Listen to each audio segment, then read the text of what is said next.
Welcome to another episode of The Breakdown. I am so excited for the conversation that we're going to have today. This has been one that has been trying to put it together for a little bit here, and it's finally happening. And it's such an important conversation in the political sphere in the province of Alberta, tragically, for so many reasons. So without further ado, our guest today is a professor at the University of Alberta. It's another one where it's like I could do half an hour of the show reading all his credentials and reading all of his awards. He's got the Order of Canada. He's written multiple books. He has a documentary out with CBC right now, which we're going to talk about. And he's got a new book coming out, which I'm super excited to talk about because I have this weakness for documentaries, and it'll all make sense in a minute. Very excited to welcome to the show, finally, Professor Timothy Caulfield. Mr. Caulfield, thank you so much for coming on the show today. Thank you so much for having me. I'm really excited to chat with you. I love the work that you do. It's so needed. And yeah, let's get into it. Before we get into the lighter fare of conversation that we have lined up for today, he said, full of sarcasm. I did sort of the brief introduction, but for our audience, and you can include, if you'd like, your involvement in, I believe, multiple punk rock bands. Who is Timothy Caulfield? Oh my God, it's a great question. It's funny because my kids, who are all young adults now, people ask them, "What does your dad do?" And they don't know what to respond. And I don't think they mean that in a nice way. It's like I don't know what he does. I think of myself really as a health and science policy researcher and an author. I love writing. I really do love writing. One of my books, I joked if an alien came down and said, you could only do one thing, it would be writing. I really enjoy the craft of writing, in addition to just, digging into the science and the research that's relevant to whatever topic I'm working on. So I think that's a fair description of what I do. Those two passions has led me to other great things like doing documentaries, and I love that process.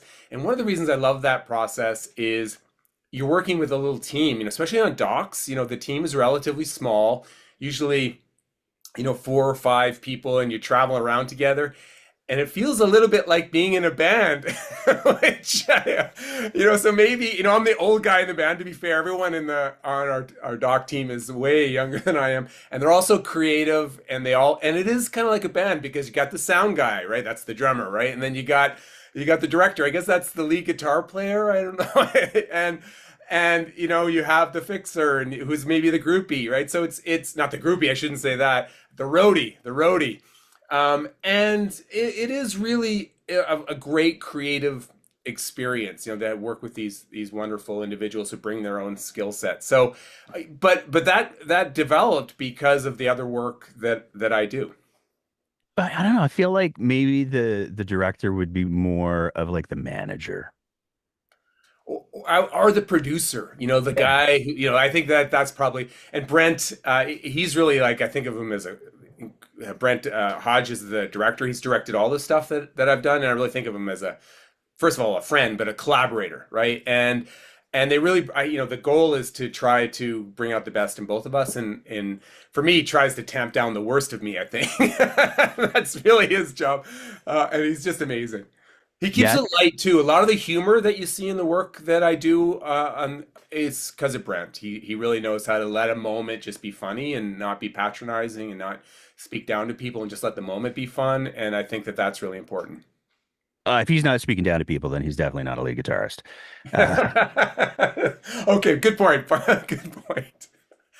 Um, there's a bunch of things that I want to talk about with you today. I mean, there's no question that you have done for anybody who's familiar with you, that you have done a significant amount of work on addressing the lies that we tell ourselves. I'll say the spheres of mis and disinformation. Um, but you also have done consistent advocacy work in trying to get people to uh, not fall prey to the mis and disinformation, particularly around health stuffs that's out there. So I'm curious to start with what got like that's a not easy thing to go like, oh, you know what I want to do? I want to tackle the deepest insecurities that people have that make them lie to themselves about health stuffs. That's what I want to spend my career doing. What got you initially interested in sort of that whole subject field? Yeah, it's like, choosing to get hate mail every day and harassment and get people suing you and death threats.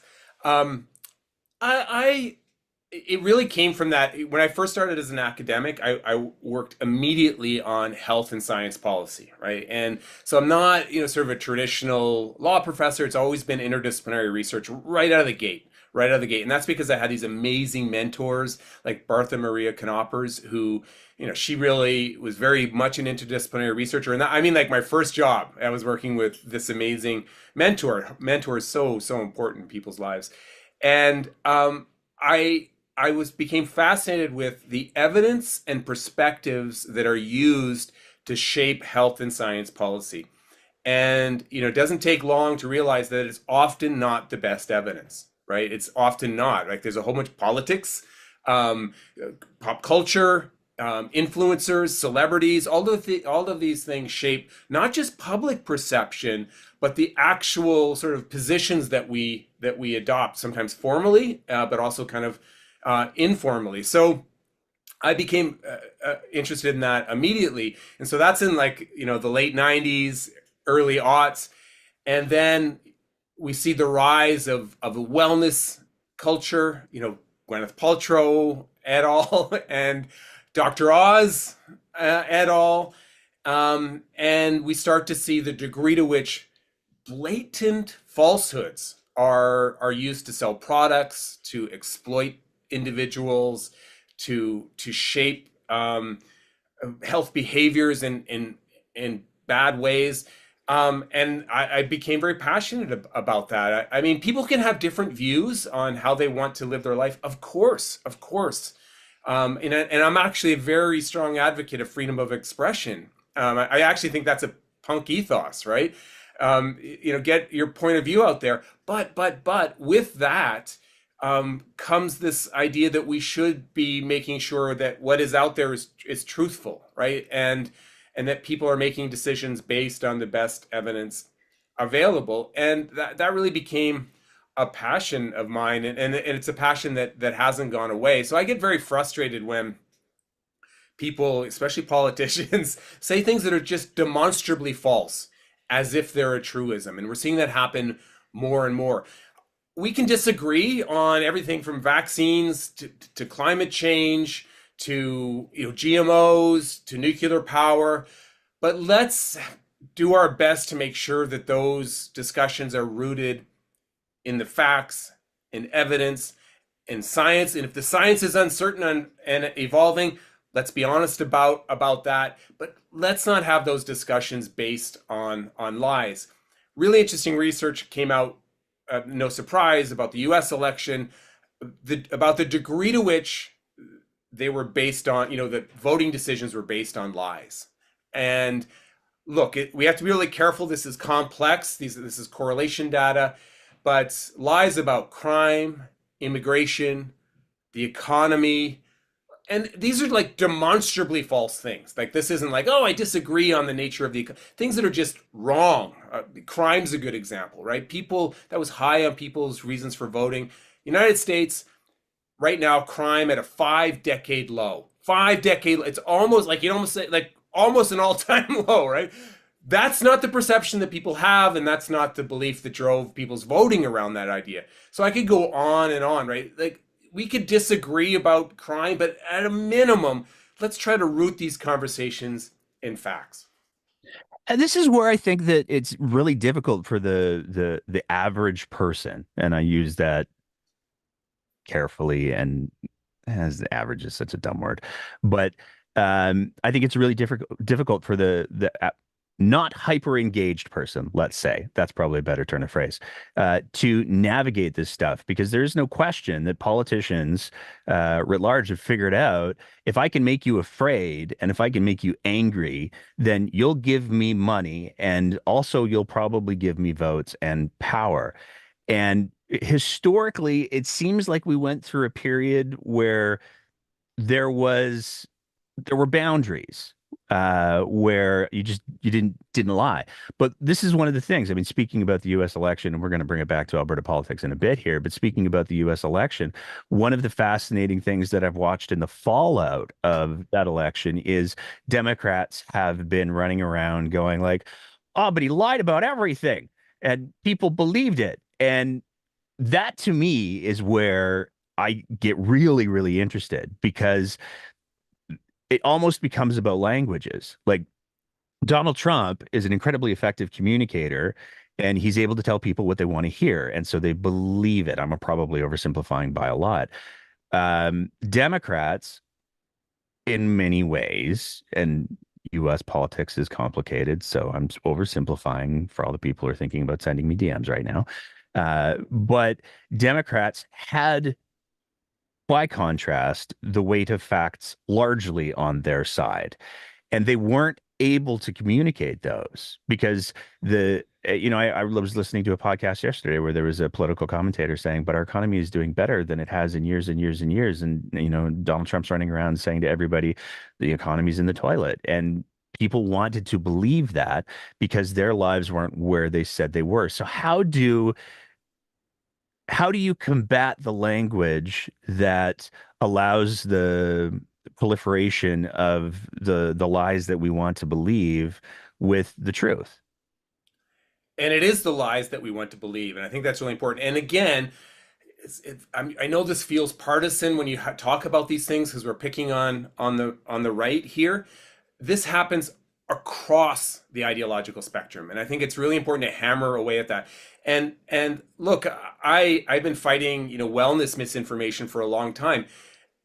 For most of my career, the wellness nonsense came from the left, right? And so I got people from the left, hating me and saying that I was, ignoring cultural, different ways of knowing, and that I was, a scientist in the worst kind of way, scientism, that I was ignoring values, etc. This happens across the ideological spectrum, and you can pick topics like nuclear power and GMOs that still largely reside on the left. So I think it's really important to recognize that everything we're talking about applies across the ideological spectrum. But there's no doubt that study after study, we're talking a large body of well-done studies tell us that right now it's this cultural moment largely happening on the right. And I'm going to give one more important caveat here. It wasn't always like that historically with respect to trust in science either. In the 1970s, research consistently shows that it was the Democrats in the United States that were the anti-science group, right? So think, Agent Orange, Vietnam War, Watergate, hippies. They were the anti-science, and the Republicans were strongly pro-science.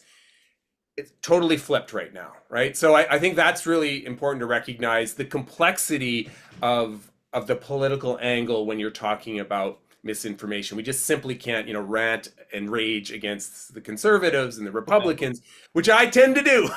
So, or at least people get the impression that I tend to do this. So that's number one. Number two, so much of this is about where people get their information, the echo chambers that we live in, and lots of fascinating research on this. Again, correlational data, so you have to be careful not to overinterpret that, right? Because often there's socioeconomics and education baked into that socioeconomic data, or that correlational data. But for example, if you're anti-vax, you get your information from very particular sources, and if you're pro-vax, the other way. There was a study that came out, I think, just last week that found that, listen to this data. I think it's 35 and under, 35, either 30 or 35 and under. 40% of them get their news from influencers, right? Not journalists, not from influencers. So that's amazing. And 2/3 of those influencers are men who are conservative or lean right. So think your Joe Rogans of the world, right? That's That's the echo chamber, right? They're not fact checking on, they're getting their information from influencers. So these echo chambers are becoming more intense. So people may not even be aware of, that we were talking about the crime stats. They're not hearing that fact in their world. So the last point I want to make in response to your comments, which I think are really spot on, is this difference about the lies they want to believe, and I think this is really important. Um, in what direction is the misinformation causation arrow? So what do I mean by that? Do people say and think, I think crime is horrible because that validates a position they already hold? Something. So in other words, is there a belief or a behavior that they want to do that they're using misinformation to justify, or does the misinformation create the belief? And that's complex, right? That's complex. And I think the US election is a good example of that. Did people want to, believe, are they, do they lean towards believing these things because they want to vote for Trump and they're using these things to justify it, or that they have these conservative beliefs, or they have maybe even, I'm going to be careful about my language here, racist ideas about immigrants that they want to, they want to justify those beliefs, and they look for some way to do that. And there's interesting research about vaccines too, that people already, some evidence that people might just be skeptical, they don't want to get the vaccine, and they use misinformation to justify that perspectives. Stephen Lewandowski and his colleagues have done some really interesting research about the evolving difference between belief speaking and fact speaking. And they argue that the notion of truth is evolving. So fact speaking is kind of the old school notion of truth. It's rooted in science and evidence. Belief speaking is this idea that something feels true just because you believe the gist of it. You believe the gestalt that is being put forward. And there's some empirical evidence to back this up. So what do I mean by that? So if someone says something, Donald Trump, Tucker Carlson is so good at this. You say something emphatically enough, with enough conviction, and it speaks to your values, you believe it. It feels right to you. Even if you don't believe it's literally true, and there's an interesting study from a different group than Stephen Lewandowski's, even if you don't believe it's literally true, you believe the gist, and therefore it's true for you. And I think that's happening more and more, that maybe I don't literally believe these things, but I believe the overall sentiment that is being communicated in that passionate tone. And that's going to make it more difficult to fight misinformation, because fact checking the literal truth of it doesn't matter anymore. It's the gist, it's the vibe that matters more. And for sure that played a role in the election in the United States, and I think we're seeing it play a role more and more here. It sort of gives permission to people to be very elastic with the truth in how they see the world. There's so much to unpack there. It is, I gotta say for the record, it is stunning to me when people say Tucker Carlson is such a good speaker, because I have watched that dude speak on more than a couple of occasions. I've never been to one of his events. I've been doing this. Wow, brave of you.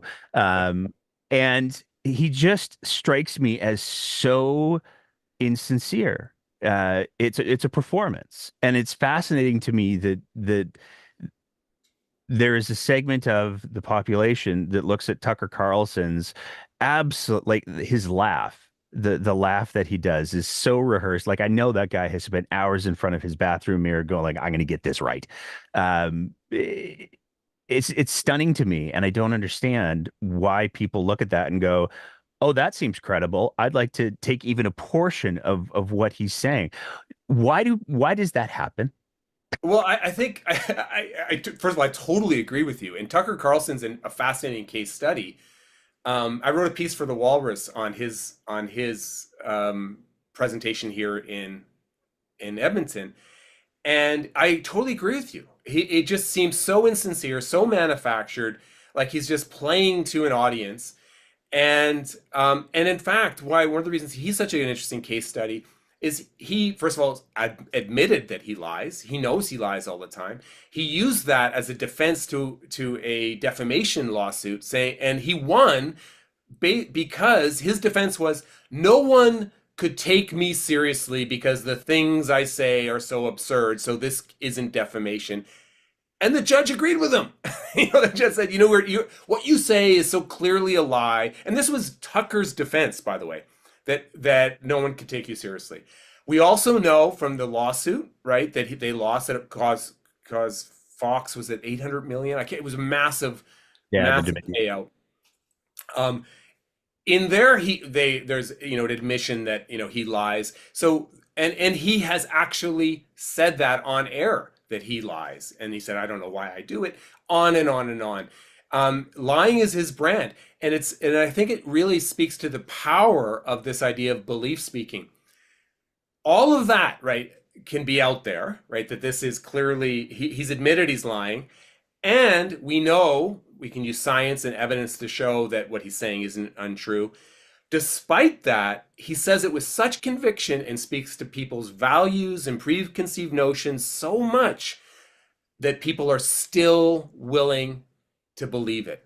I interviewed some of the audience at Tucker's event, which is really valuable because these are, you talk to them and they're wonderful, decent individuals, right? They were a real pleasure to chat with. And they say, oh, he doesn't really believe that. Oh, that he's just joking. And that goes to this idea. What matters to me is his overall sentiment. That's what matters to me, and that's what I believe. But holy cow, the damage that he does, right?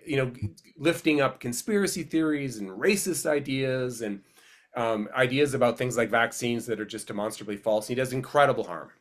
Why do you think people like you were talking about the influencers piece, and that's a fascinating piece for me because I'll have conversations with people and say, "Oh, guess what I saw on TikTok? There's this thing," and my immediate reaction is, "Oh, I don't know about that," and I know a lot of people who have that immediate reaction of like, "Oh, I don't know about that," and they'll go and they'll do the Googling and the fact checking. Why do you think it is that there is less of that? Is it just people are so busy and they're so overwhelmed? Is it a confirmation bias? Like, what is it? Yes, yes, yes. All the above. All the Okay. above. And again, research to back it up, right? So first of all, our information environment is just so frenetic and chaotic. It doesn't really invite reflection. Your phone doesn't really go, Tim, you should pause a little bit here and think about it. No, it's a chaos machine, right? And there was a study that came out again, I'm going to say last week, found that 75% of people share stuff without clicking through. I So saw in your other words, yeah, they see something and they pass it on. And a whole bunch of things are going on there, right? And because that same study found that when it's partisan content, and this is you're more likely to share it, right? Without clicking. Because, oh, this speaks to my values. I agree with this headline, passing it to my tribe.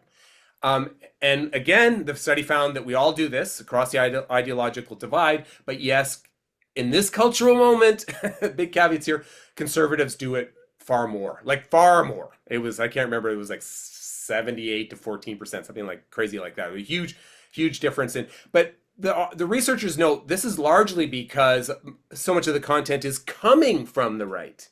So that's an important caveat to why you get that number that conservatives are doing it more. But we all do it.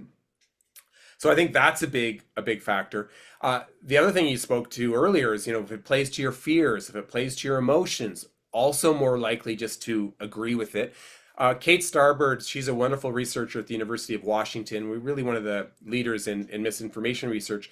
I asked her for a project I was working on, what bit of advice would you give to people to avoid falling for and spreading misinformation? And I thought she said, oh, you fact check, do.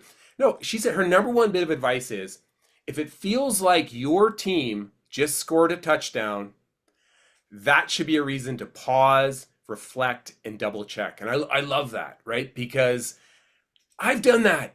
I've done it. I've fallen for stuff that played to my confirmation bias, my preconceived notions. So I think that's a wonderful bit of advice because increasingly, because of the algorithms, the content that we get, it does that, or it plays to our emotions. It's scary. It's right, fear mongering. It plays to grievances. So if it does any of those things, that should be reason to pause, right, and really, really reflect. One of the ideas, and this is problematic in the province of Alberta right now, because historically, and maybe this is a lie that I'd like to believe, but historically, one of the things that we've seen from people in positions of leadership is they have sort of, to some degree, taken the forefront of saying, this isn't true. That is not true. That is not a reputable source. Um, and it seems like one of the major shifts that has happened in our information ecosphere is there's been an increasing abdication of that role. Almost this fear from especially elected leaders. I don't want to alienate people by saying, "Hey, the breakdown sucks." I don't want to piss off the three breakdown fans that are out there. So I don't want to say that the breakdown sucks. Instead, I'm going to say something. Oh yeah, no, I like podcasts, and there won't be that repudiation of demonstrable falsehoods. What do you think? Is that purely just craven politics? Am I remembering things with like? Am I looking through rose-colored glasses going like, I remember when people in positions of actual leadership used to lead? Is there any information that speaks to that? I think you're right, and we are definitely seeing off the top.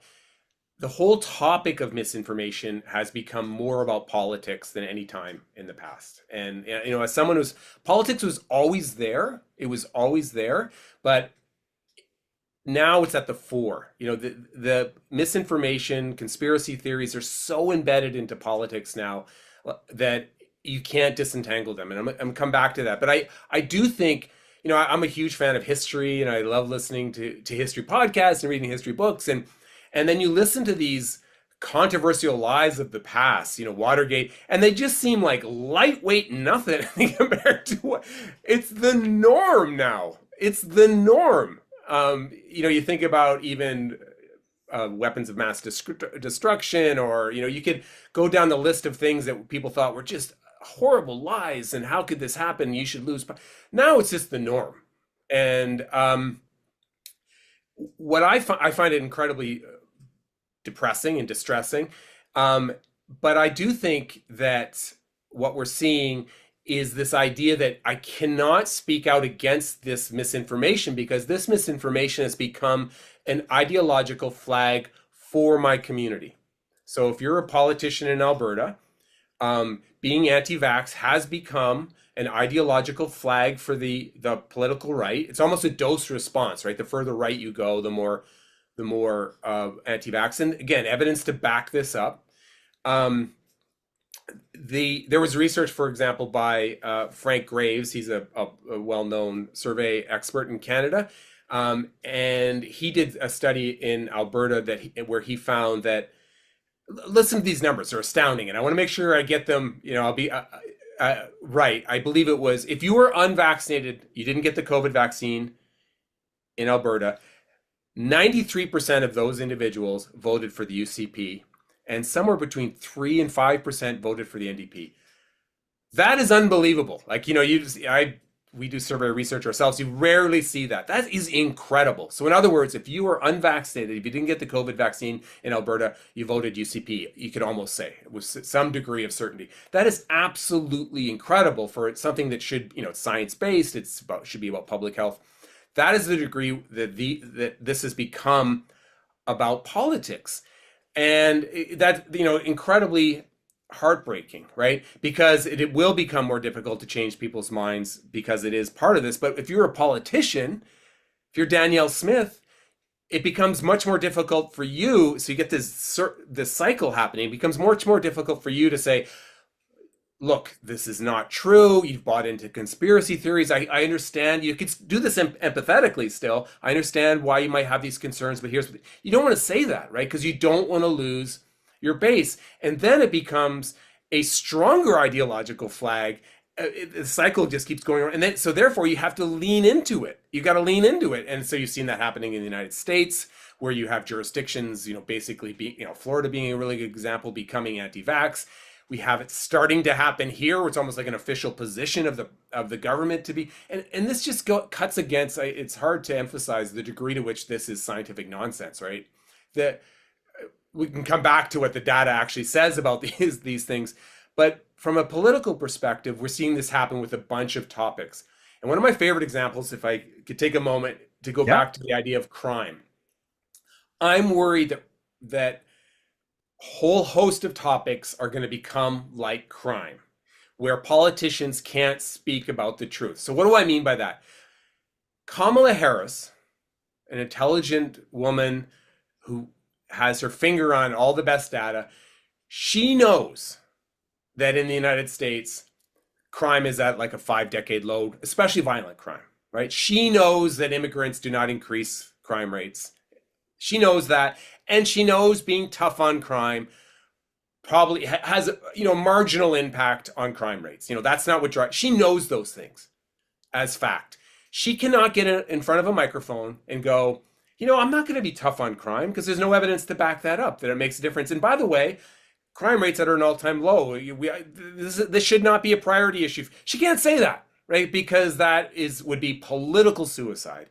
And I'm worried things like vaccines, alternative medicine, other climate change topics are going to become like crime is in the United States. And we're already seeing that happen with the same washing that's happening in the United States around RFK Jr. and Dr. Oz. All of a sudden, RFK Jr. is no longer anti-vax.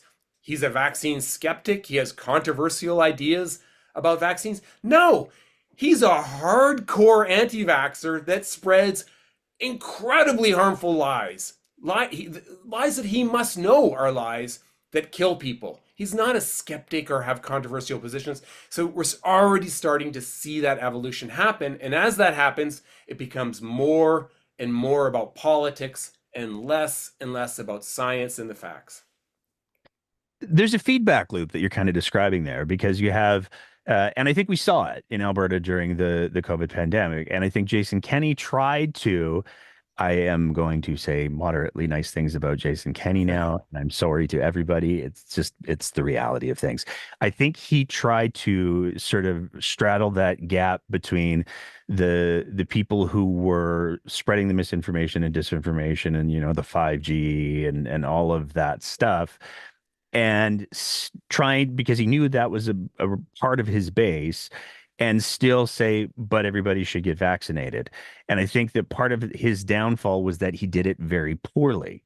And this is where I'm curious for your thoughts because one of the questions has to be how do you de-escalate, deprogram? I'm not sure what the terminology should be. Somebody who has fallen down that rabbit hole because the on one hand, we've got the Tucker Carlsons of the world who are out there speaking emphatically, and laughing in frankly disturbing ways. And people buy into that energy. That's what you were talking about earlier. If you respond to them, how do you respond from like a no, Timmy, no, there won't be any microchips, or do you respond from a place of equal passion? What's proven to be most effective? Well, you can hate my answer. It's it's complex. It's uncertain. Um, so my personal philosophy is if you're an RFK Jr. or you're a leading politician or if you're making tens of millions of dollars off of lies, you can go all in and be pretty emphatic about how much this is a lie, and you can mock them and you can have fun with the cultural moment to try to cut through the noise because our information environment is incredibly noisy, and if you're just too quiet and carefully posting facts, no one's going to hear it, right? So I think there are strategies you can use, leverage pop culture moments. Maybe it's Aaron Rodgers saying something ridiculous about vaccines in order to try to get the truth.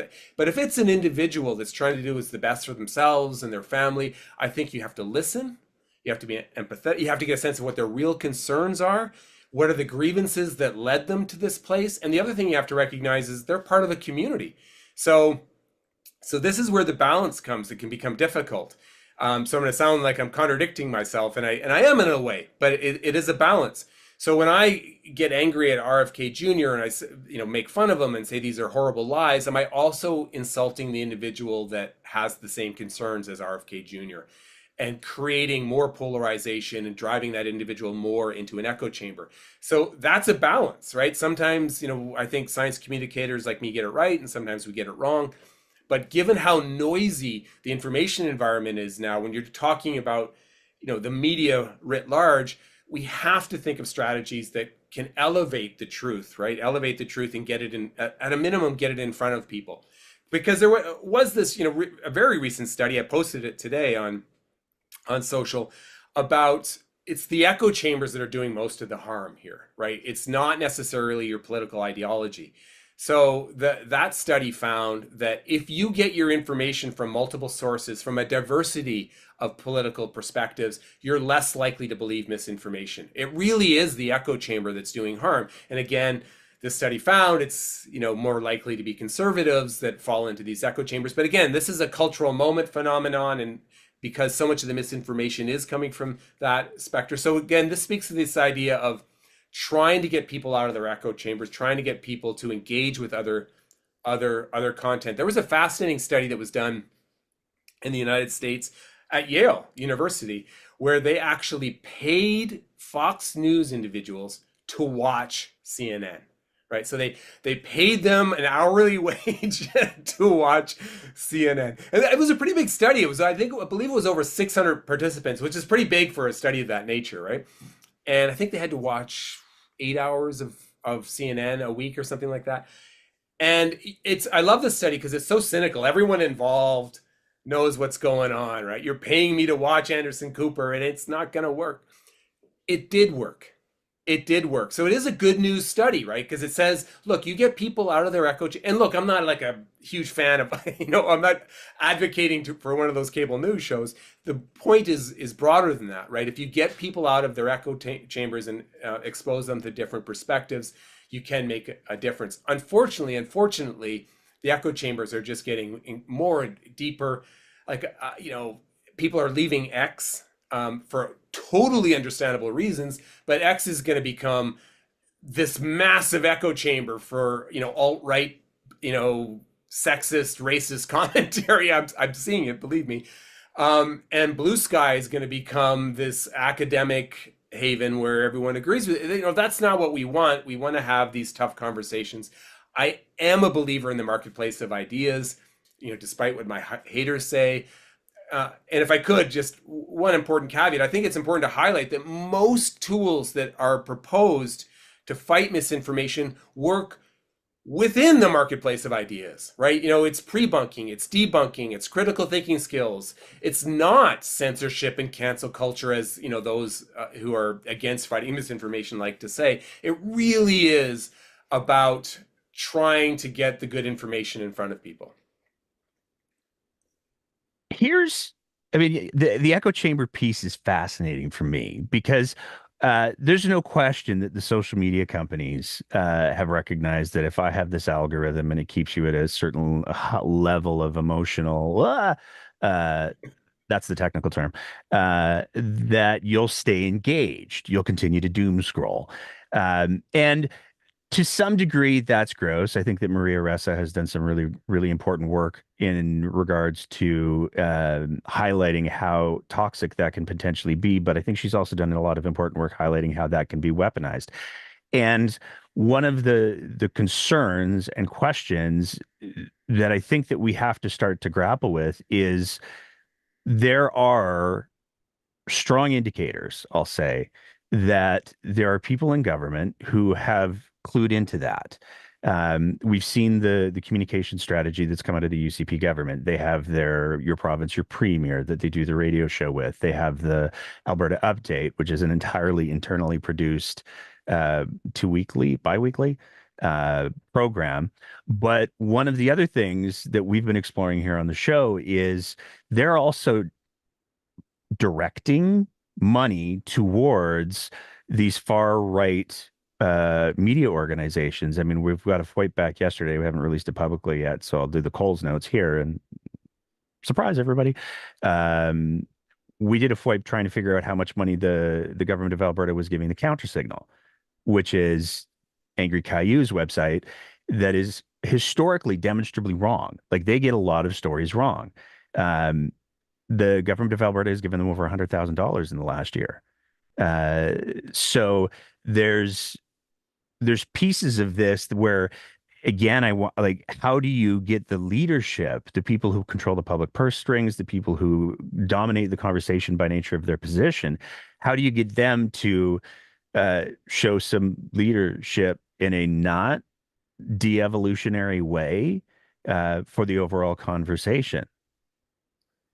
And I think there's some interesting paradoxes here, if I could touch on Yeah, yeah, two yeah. real quickly, because one of the things that infuriates me, and this goes back to my comment about censorship and cancel culture and silencing, is this idea that we often hear from the right now. It's coming largely from the right that these narratives have been silenced, that there's this mainstream media that has this meta narrative that is, untrue and trying to manipulate you, and that these really important voices have been marginalized. It's a lie on so many levels.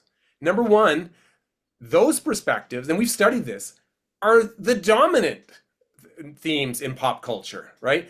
Uh, Joe Rogan, it's hilarious to hear people on Joe Rogan who say they've been marginal. You're on the most popular podcast on planet Earth. And some of these people who say they've been marginalized, they've talked to presidents and world leaders. They've been in the office one-on-one with these individuals talking. They Fox News is the number one cable news source. This is the dominant narrative, right? And for them to constantly say, and unfortunately, it's been a very effective strategy, right?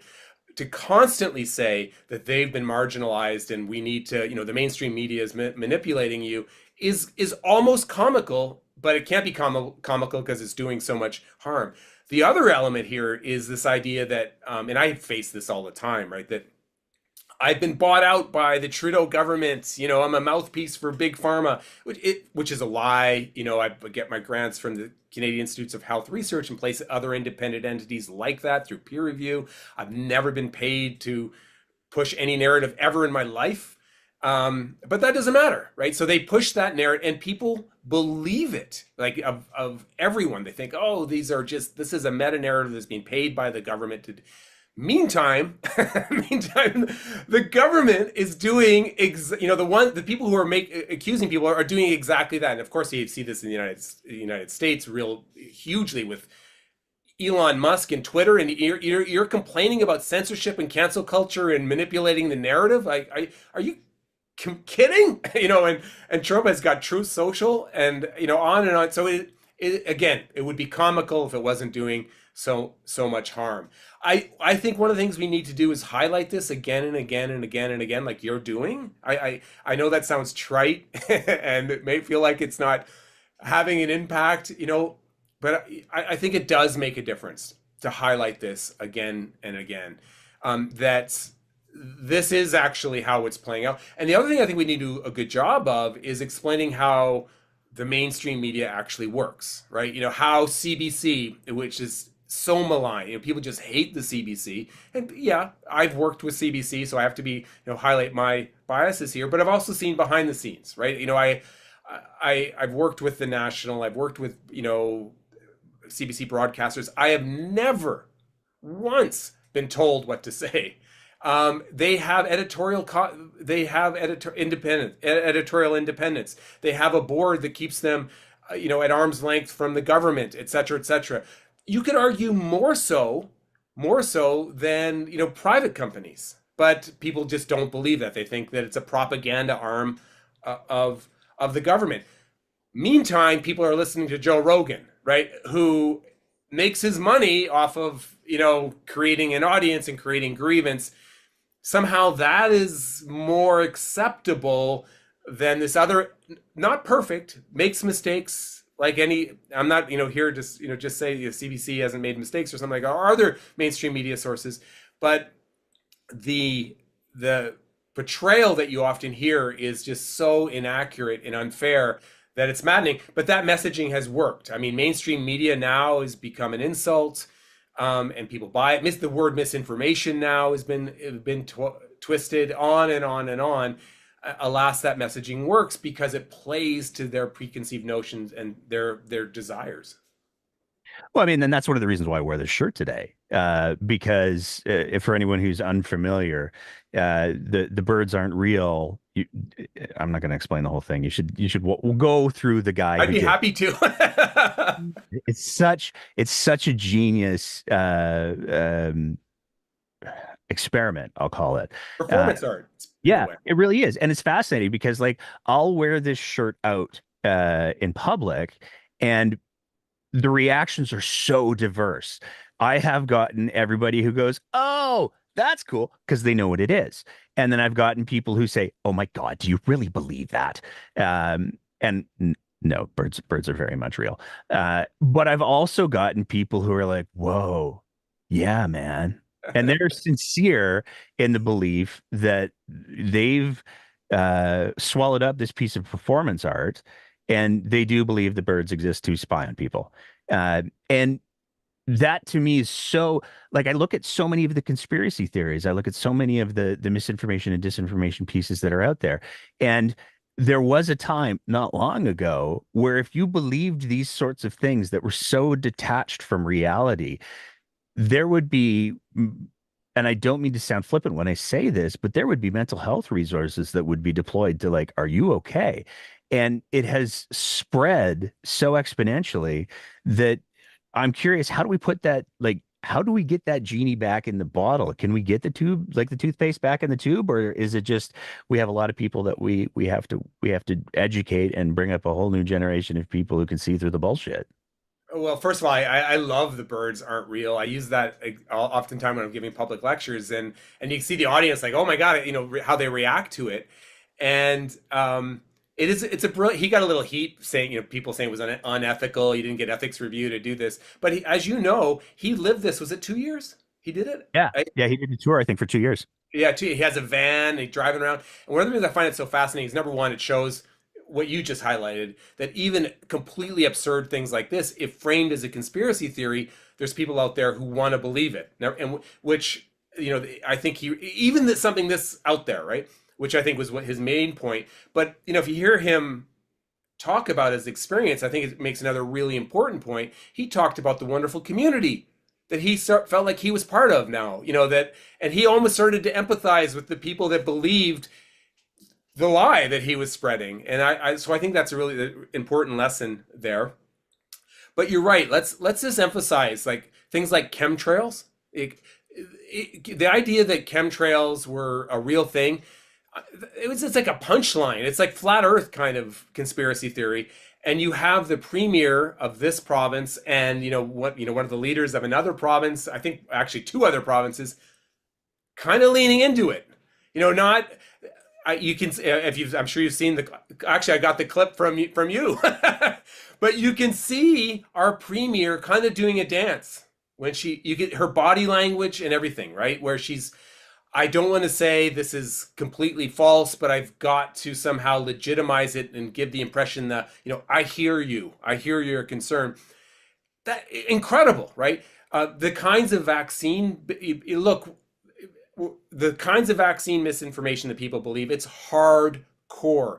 It's not I'm worried about adverse effects. I think 1 in 200,000 is too much for me. It's I think the COVID vaccines are killing people. I think the COVID vaccines changed my DNA. I think that I think the COVID vaccines killed more people than they helped. It's hardcore lies they believe, and the government. You see the government kind of hesitating to push back against it. The homeopathy thing is another good example of it. I love the topic of homeopathy because you don't have to pull the punches at all, right?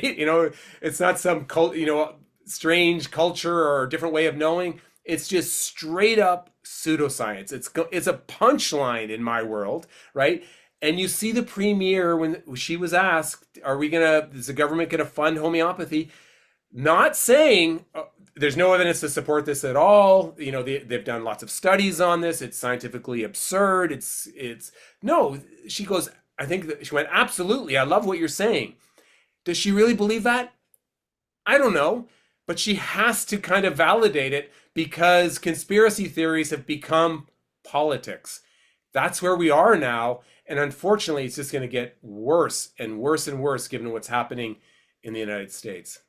I'm curious, because when she gave the chemtrails answer, there were a lot of people that seemed to be very, very enthusiastic to try to carry water for her attempted answer.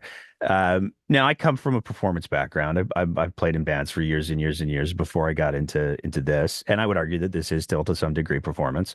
You've played in punk bands.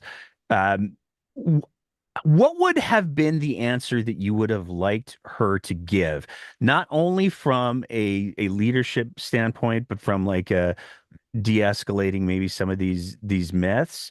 Because it seems there's a lot of people who are like, oh yeah, she was trying to give them an answer that was like, no, no, it's not true. But then she could tell she was losing the room. And so she had to not lose the room. And like as soon as people say she had to not lose the room, I'm like, no, no, no. She absolutely should have lost the room. Because back when I played in a band, if I had a Nazi walk into my show, I said to everybody in the room, get the fucking Nazi out of here. Um, that's me. I'm not the premier of Alberta, probably for the best. But what would have been the answer that you would have liked to see Danielle Smith give in that moment? And if you were going to coach her going forward, let's say, as a hypothetical for fun, Daniel Smith comes to Timothy Caulfield and he says, "Oh, that was a tough moment there. What should I have said?" What would your I answer think be? the chemtrail clip is fascinating because I think you described it exactly, right? Um, she said, you know, as far as I know, I want to make sure I'm just paraphrasing here. Yeah, yeah. There's no evidence that that's happening. And whoa, I think there were actually people moaning in the audience to that response. And then she said, but if it is happening, it's the Department of Defense, and that's outside my jurisdiction, right? So basically, that is complete validation of the conspiracy theory by saying that. That's like, and I don't think we should, you know, soft walk that, what do we call it? Oh, That was complete valid. You know, they tried to say that, you know, later that she wasn't saying it was. That is complete validation of a theme in the chemtrail conspiracy theory. I think you can be empathetic. So I would say, and I actually said this, you know, I've said this on social media. You can still be empathetic. You can say, "Listen, I really understand your concern here, and I know that you're hearing this conspiracy theory a lot, and it does sound concerning, but the evidence does not support it. It's never supported. There's never been any evidence to support this." And I think we need to do our best to get a sense of why we're worried about it, or what's the concern that's really driving your embrace of this idea. Um, I think she can still be empathetic, and I think she can still talk about what the evidence actually says without validating the conspiracy theory. And she did that with very similar with homeopathy. I think it was worse with homeopathy because she basically made it sound like they were really considering funding homeopathy, and then later on the minister of health said that they were having conversations about, you know, funding homeopathy. um, that's all to keep the base, to maintain this. I can't believe that they actually think that homeopathy works. It's really about, you know, managing the audience, which is ironically patronizing of them, right? It's insulting to her voters that she thinks that her voters can't handle the evidence, that she has to treat them like they're kindergarten students asking about the tooth fairy, right? When she should really be treating them like adults and telling them what the evidence actually says.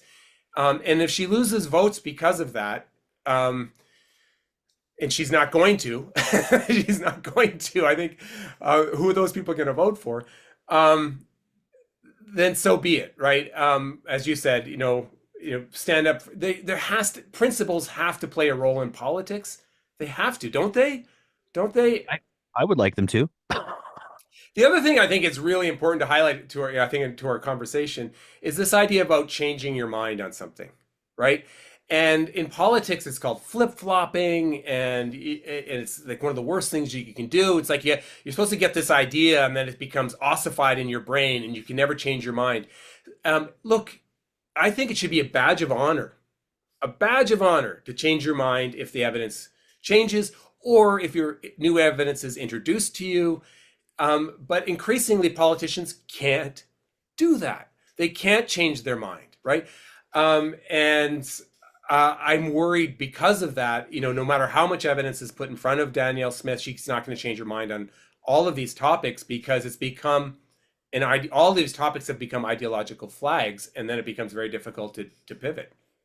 Is there a way to deprogram a premier? I think that's the question that I really want to ask because, again, it's so frustrating and quite honestly heartbreaking to see her willingness to accept some of these ideas that are demonstrably causing harm. Her position on ivermectin. I mean, the chemtrails thing, whatever. That's like, go watch X-Files. But when we're talking about some of the health policies, like the the questions around the vaccines being distributed to physicians across the province. It appears that that was a very deliberate choice. That's a problem. People will suffer and die because of that. When we talk about her propensity for advancing alternative treatments, the ivermectin, the famous ivermectin video box, that causes demonstrable harm. And these are positions that she hasn't disavowed. And certainly, I would make the argument that a lot of her social policies that she put forward and ahead of her AGM, the sex ed stuff, we're going to see nightmarish stuff come out of that, but also the anti-trans policies that she's put forward that there's just no evidence for. How do we deprogram a premier, please? The interesting thing is, do we need to deprogram her, or or is this all political posturing? And I don't know what's worse. Nate. Like, what's worse? Does she really believe this? In which case, that's scary because that means she's completely out of touch with science and evidence. Or does she know it's false and she's just cynically adopting these positions because it's advantageous from a political perspective? Which one's worse? Which one's worse? To have a premier that needs to be deprogrammed, or a premier that is so cynical about facts that she'll say anything for votes? I don't know what's scarier. And the chemtrail thing, and I make an argument about this in a forthcoming article. The homeopathy and the chemtrail thing, we can laugh about it, but I think it is harmful because it normalizes and legitimizes the embrace of pseudoscience, right? It is, I think it is harmful. I think we can't give up, and I'm worried that there's just so much noise and bunk happening. Thinking I couldn't keep up to what was happening in the United States. I just couldn't. I couldn't keep up, and it's almost like, okay, I'm tapping out. It's like the insanity, the not the health misinformation that was just every day. It was like every hour there was something new. We can't give up. We can't be exhausted. We have to forge ahead. We have to, at a minimum, let's keep the record straight. Have the truth out there available for people. Because if we give up, they're just gonna win. And we're like, this is gonna sound like hyperbole, like I'm being overly dramatic, but it's almost like you can feel us slipping into a dark age, like where we're losing. The candle is going out, to reference Carl Sagan. We can't let that happen, right? We can't. So you know what we have to do? Have to just keep fighting. And the other thing I find, and I'm going to be a hypocrite because I've said some nasty things on this podcast, but I also think we have to try to be a little bit more. We do need to be positive, because the other thing is they're so nasty, they're so aggressive, they're so rage filled. Let's try to get some light out there too, right? Let's get some positivity out there. Yes, rage and hate and negativity wins, but I think if we are just positive enough, long enough, we can make a difference. Yeah, I always like to say, like, what you were talking about, the admitting mistakes and learning from your wrong. I know that one of the things that a lot of people find infuriating about me is if I get something wrong, I'll go, oh, okay. And that's it, because I don't view learning a learning opportunity as something that diminishes me. And I think that that's to your point of what you were saying there. I think that if we can let people know, if you want, if you're at a place where you're able to entertain the possibility that you might be wrong about chemtrails, that doesn't diminish you. That elevates you. If you're willing to reassess a notion that you hold, that doesn't make you a weaker person or a lesser person. That makes you better, faster, stronger. I didn't. What? it, I do think this is a really important point, and maybe you didn't want to land on this, but this idea of scientific humility, right, Yeah. is incredibly important. And again, there's research to back this up. If you have a degree of scientific humility, less likely to believe misinformation, less likely to share it.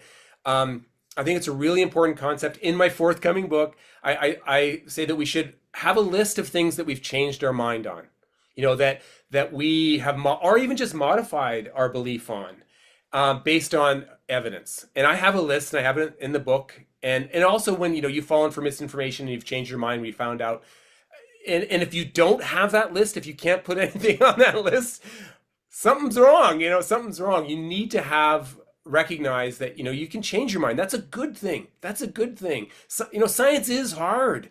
It is hard, and it's constantly evolving, and we have to be open to that reality.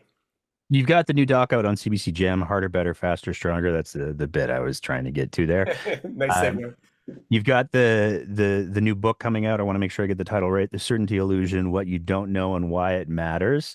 Here's what's I got to share this little anecdote, and then I know that I've pushed you way past the time that you said you do, but I do that. Here's what's wild to me about that, because that to me harkens to a uncomfortable realization that I came to a while ago. There's a movie, I always get the name wrong. I think it's called The Unknown Known. It's a documentary on Donald Rumsfeld, of all Yeah. people. And the end of that documentary, how it works around the idea of you have to be aware that there are things that you don't know that you don't know.